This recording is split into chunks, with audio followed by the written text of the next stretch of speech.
Hey guys, my name is JC with 559 Mobile Detailing. And I'm Diego with DGO Detailing. And we service Fresno and Clovis and all surrounding areas. And today we're going to tell you about how we raised our prices on our maintenance clients. All right, JC. For the people that don't know, how long have you been detailing? I've been detailing for about 2 years now. Got it. When you first started, how much were you charging? To start off, we started charging $50 details, inside and outside details. Now, did that help you get a lot of customers, or was it still slow at the beginning? No, yeah, of course. We got a bunch of clients, we got booked up real fast, but the money-wise wasn't adding up. After how long did you decide to raise the prices? Okay, it took me about half a year to get confident on my detailing services, and I slowly started raising up the price by $20 till we got to $100 starting off. So you went from 50 to 70. Yep. Now, how did you communicate that with your customers at that moment? Your day ones, JC? Yeah, so that was the hard part right there, letting our day one clients know that the prices are going up nearly double. So for me to explain to my clients, I told them that our business is growing and I would like for them to grow with us. And with that being said, our prices is gonna go up. And slowly, I mean, we lost a lot of clients, but we also kept a lot of clients that were happy with our services and didn't mind paying that extra money. All right, Diego, for people that don't know, how long have you been detailing? 18, 19, 20, 21, 22, 23, 24, 7 years. 7 years then. When you first started, was it a business? Was it a side hustle? Was it a fun thing for you? My first couple details were for free. This is a hobby of mine. I'm out here having a blast, man. I love what I do. How much did you start charging when you started charging? My first detail for a price was, I believe, 35 bucks. That was the first time I charged for a detail. I was doing it for fun in the beginning, but then it became, I had to buy products and spend money, so I had to recoup. Got it. And from 35, what did you raise it to? Do you remember? When I started doing it as a business, it went from 35 to 50 bucks, inside, outside. Let me ask you, when you were charging $35, did you still get people say, that's too much, or I know somebody cheaper, or everybody was happy to pay that price? My clientele was great from the beginning. I've had customers come up to me and tell me, wow, that's it? That's all you're charging? What are you gonna do?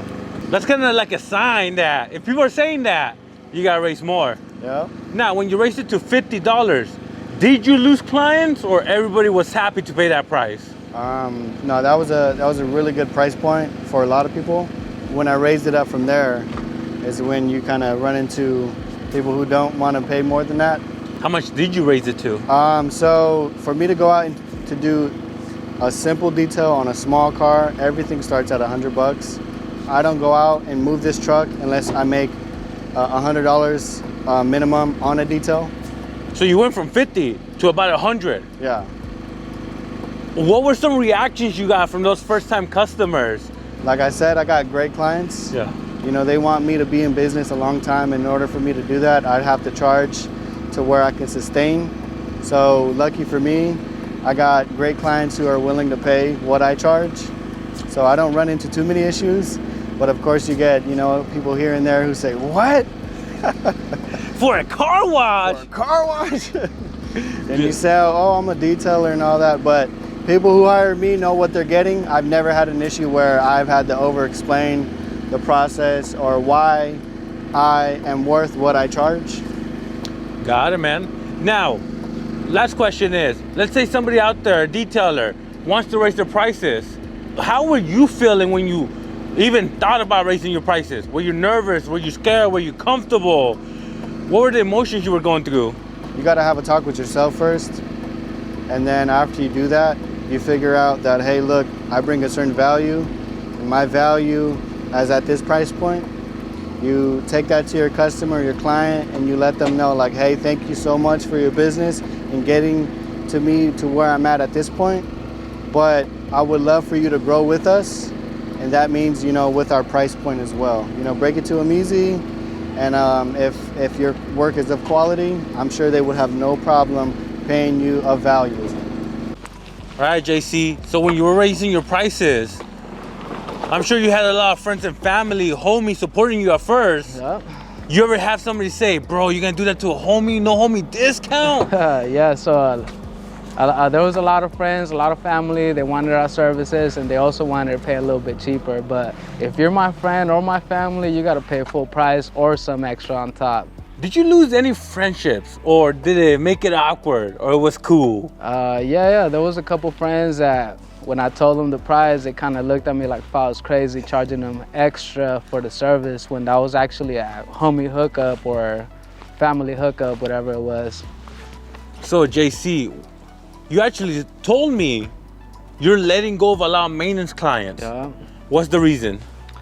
The reason with the maintenance clients is that maintenance keep us busy, but at the end of the day, the money just don't add up, and they're paying a way discounted price when there's new clients we could service and they're willing to pay that full price. So we're just trying to value our time as much as possible.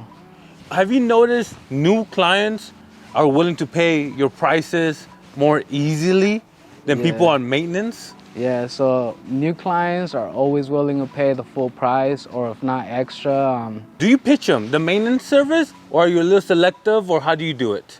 I'm a little selective, so I don't offer just my maintenance service to everybody no more like I used to. Now I kind of have only a handful of people that I want to service with the maintenance program. But I would like to know, do you guys offer maintenance, or do you guys focus on new clients? Comment down below. All right, Diego, so just so people know, you do have a day job, and you do this part-time. You want to share that or not? I do this full time. There you go, man. If we're counting hours, I still put 40 hours into detailing, as you know. Jeez, there you go. I do like 10 hours Saturday, 10 hours Sunday, 4 hours Monday through Friday each day.